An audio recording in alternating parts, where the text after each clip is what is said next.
Hello friends, Vibhor here. Welcome back to my channel. This is a quick video regarding this Bootcamp drive that I have on my system. Now this drive was created when I was installing my Windows 10 on my MacBook Pro.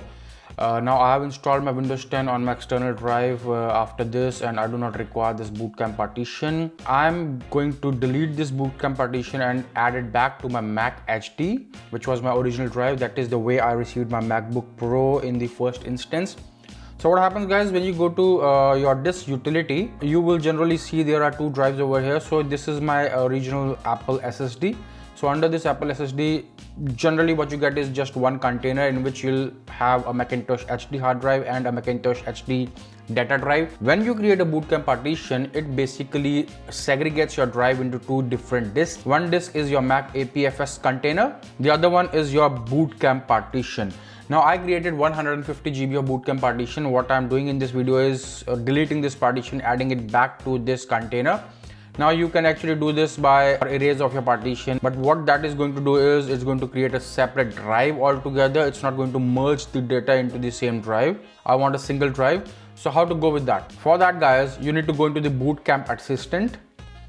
Once you go into Bootcamp Assistant, click on continue. This is going to ask like this, there is already a Bootcamp drive. So if you continue, it is going to restore this volume back into your Macintosh HD volume, and you will have a single drive as it was earlier when you purchased your new MacBook Pro. So let's do the restore. I don't want a separate Bootcamp partition right now on my Mac. So once I click restore, it's going to ask me for my password, and it is going to start restoring the system. And you will see in the backend, guys, this drive has gone from here, the Bootcamp partition. This has been deleted now, and the system is merging it back to the Macintosh HD drive.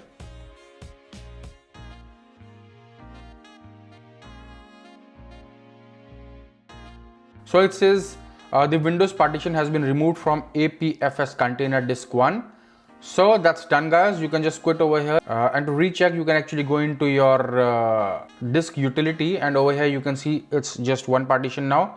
It has merged everything together, and now you have just one 499 GB, which is like basically 500 GB of single container on your drive.